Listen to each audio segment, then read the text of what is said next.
আসসালামু আলাইকুম। চলে আসলাম আমার কিচেন থেকে আজকে আপনাদের জন্য অনেকদিন অনেক ধরনের রান্না দেয়। তো আজকে বুড়ি গরুর বুড়ি কিভাবে রান্না করে আজকে নিয়ে আসছে, অনেকদিন পরে খাইতে মনে চাইছে, তাই চলে আসলাম যে বুড়িটা আমি রান্না করলে এবং একটু ভিডিওতে দেখাই, আপনারা শিখেনের জন্য যে আজকে কি ইজিতে আমি রান্নাটা করি। তো এই চলে আসছে আজকে রান্নাটা শিখানোর জন্য। অবশ্যই আপনারা দেখবেন, দেখা ভুল করবেন না, অবশ্যই দেখতে থাকেন। এই যে বন্ধুরা বোনেরা দেখেন, এখানকার বুড়ি তো খুব সুন্দর পরিষ্কার থাকে, তারপরেও আমার ওয়াইফ এটারে সিদ্ধ করে নিছে, সিদ্ধ করে একটু ভালো করে পরিষ্কার করার জন্য সিদ্ধ করে নিছে। তো আপনারা কি করবেন, ফার্স্টে সিদ্ধ করে নেবেন, ভালো করে বুড়িটা পরিষ্কার করে নেবেন। আমার এই যে বুড়িগুলা কুড়ে হয়ে গেছে, আমার ওয়াইফ কি সুন্দর করে কুড়ি রাখছে আমার জন্য। দেখছেন আমার ওয়াইফ কত খাটনি করছে আমার আজকে রান্নাটার জন্য। সো এই কুড়ি রাখছে দেখছেন, খুব নাইস ভাবে কুটছে, সুন্দর হয়েছে। অবশ্যই আপনারা ওইভাবে কুটবেন, কুড়ি রাখবেন। অলরেডি আমার ওয়াইফ ধুয়ে ফেলাইছে, তারপরে আমি আবার ধুইলাম। দেখেন খুব তেল হয়ে গেছে, তেল আছে অনেক তেল। সো আপনারা কিন্তু ধুয়ে নেবেন ভালো মতন। আমি ধুয়ে নিচ্ছি, ধুয়ে যে বসাই দিতে আছে। বিসমিল্লাহির রহমানির রহিম। পাত্রটা একটু কিন্তু গরম হয়ে রয়েছে, গরম চুলি করে দিলাম। এই গরম পাত্রের মধ্যে আমি বসাই দিচ্ছি। খুব সুন্দরভাবে আমার ওয়াইফ ধুয়ে নিছে, আমিও ধুয়েকে দেখানোর সুবিধার্থে আমি এটা করে দিচ্ছি, দেখাচ্ছি ভালো করে। এই দেওয়ার পরে মশলাগুলা দিব। বুইটা খুব সুন্দর করে কুড়ে হয়েছে, দেখছেন খুব কুচি কুচি করে কুচি। যে আমি মশলাগুলা দেওয়া শুরু করে দিলাম, আবার আগুন কিন্তু চুলায় জ্বলতে আছে। তারপরে আমি দেখাই দিচ্ছি আপনার মশলাগুলা দেখাই দিই। শুকনো মরিচের গুঁড়া দিয়ে দিলাম 1 2 3, এটা ছোট স্পুন তাই 4 স্পুন দিয়ে দিলাম। আর হলদের গুঁড়া দিয়ে দিলাম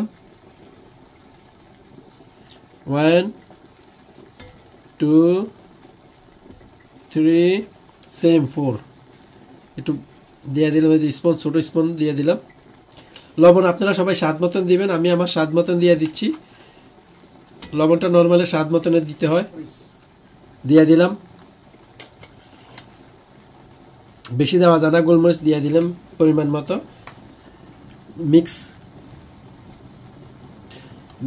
গোলমরিচ 2 স্পুন দিয়ে দিলাম।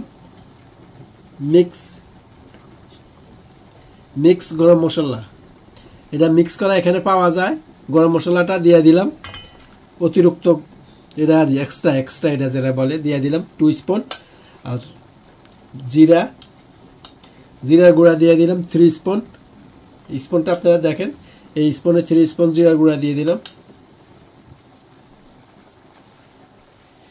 আদা বাটা, এই যে খুব সুন্দর আদা বাটা করে রাখছে আমার ওয়াইফ, আদা বাটাটা বাড়ি রাখছে, দিয়ে দিলাম। পরিমাণ মতন দিবেন। আমি এই স্পুনের এই দেখেন কিভাবে দিচ্ছি, এটুকু আর একটু দিতে হবে আদা বাটা। এই যে এই 2 স্পুন দিয়ে দিলাম আদা বাটা, এই 2 স্পুন দিয়ে দিলাম আদা বাটা, 2 টেবিল স্পুন আদা বাটা দিয়ে দিলাম। সো রসুন বাটা আছে এখানে, আমার ওয়াইফ বাটি রাখছে। রসুন দেওয়াটা ইম্পর্টেন্ট, আপনারা একটু রসুন ভালো করে দিবেন, একটু বেশি দিবেন। রসুন বেশি খাওয়া ভালো। তারপরে আবার রয়েছে বুড়ি বুঝে তো ফ্যাটের বুড়ি, তো দিয়ে দিলাম 1 টেবিল স্পুন। 1 টেবিল স্পুন দেওয়ার পরে 2 টেবিল স্পুন দিয়ে দিলাম রসুনটা। তো আরও দিলাম 2.5 দিয়ে দেই, রসুন খাওয়া একটু ভালো, বেশি পরিমাণে দিয়ে দিলাম। সো পেঁয়াজ, এখানে বড় 2টা পেঁয়াজ দেখেন, 2টা বড় পেঁয়াজ আছে। সো বেশি দেওয়া যাবে না, আমি আমার পরিমাণ মতন দিয়ে দিচ্ছি, দেখি কতটুকু দিতে পারি। 1 টেবিল স্পুন, 2 3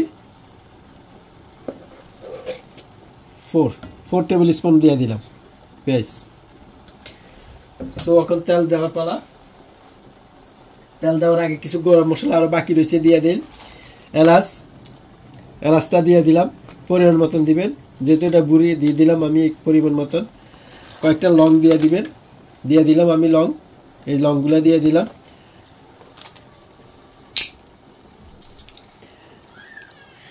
দারচিনি, এই যে দারচিনিটা আপনারা দিয়ে দিলাম। দারচিনি পরিমাণ মতন দিয়ে দিলাম। আর রান্না করতে শখের বসাতে আসি, আপনারাও কিছু কইেন না, বললেন না, শিখে যান। এই যে তেজপাতাটা রাখলাম, এটা সুন্দর করে ধুয়ে দিয়ে দিলাম।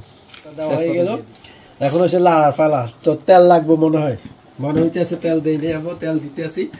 আপনারা আপনাদের পরিমাণ মতন সয়াবিন তেল দিয়ে দিবেন বা সরিষার তেল দিতে পারেন, আপনারা অলিভ অয়েল দিতে পারেন। যেই তেল দিয়ে আমি ভেজিটেবল তেল দিয়ে সানফ্লাওয়ার অয়েল দিয়ে দিলাম।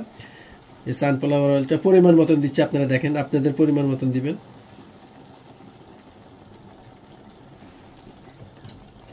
লাইক কাপ স্পুনের 1 কাপ চা দিবেন, এক কাপ দিয়ে দিবেন। মশলা দেখলেন তো কিভাবে মশলাটা দিলাম। এই যে দেওয়ার পরে আপনারা হচ্ছে আমার আগুন একদম স্লো করে দিচ্ছি, আগুন বাড়াই দেই আর মিক্সটা করে নেই। আপনারা আমার মিক্সটা দেখেন, খুব সুন্দরভাবে মিক্স করতে আছি ইনশাল্লাহ। দেখেন দেওয়া হয়ে গেছে আর মিক্স, পানি চলে আসছে। আমি তো দেখছি পানির মধ্যে তো মিক্সি এখানে দেখছেন, আপনারা দেখলেন তো। মিক্সটা সুন্দর করলে ভালো হয়, তাই না? খুব মজা লাগে, টেস্ট হবে।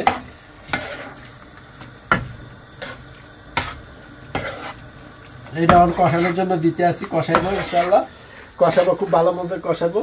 কষানোর পরে আমি আপনাদেরকে আবার কিছুক্ষণের পর দেখাবো কি অবস্থা হইতেছে। হয়ে গেছে, আমি ওখানে দিব, ডাকনা দিব। ডাকনা দিয়ে আমি ঘন্টা হাফ অ্যান আওয়ারের মতন রাখবো কষানোর জন্য।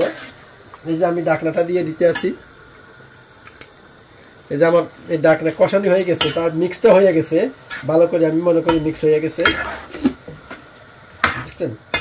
মিক্স হয়ে গেছে, আমি মিক্স করলাম। মিক্স করে এই যে আমি দিয়ে দিলাম। এই যে কষাইলাম, কষাইতে আছে দেখেন।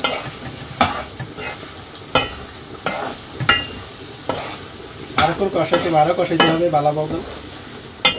দেখি কি অবস্থা। এই যে সুন্দর কষানি হয়ে গেছে, আমার খুব কষানি হয়ে গেছে। কষানি শেষ, এখন সিদ্ধ ভালো করে সিদ্ধ হওয়ার জন্য আমি পানি দিয়ে দিচ্ছি, উতরানি পানি, যা আমি আগে গরম করে রাখছি। খুব উতরাইতে আছে, পানিটা দিয়ে দিচ্ছি।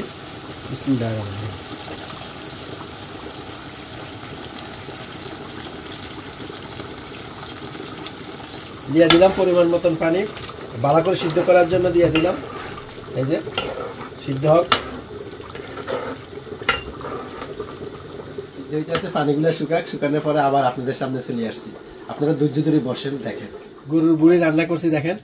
তবে আজকে কিন্তু এটা খাবো না, আমরা আরো 2 দিন পরে আজকে কিন্তু খাইতেছি না, আরো জাল দিব।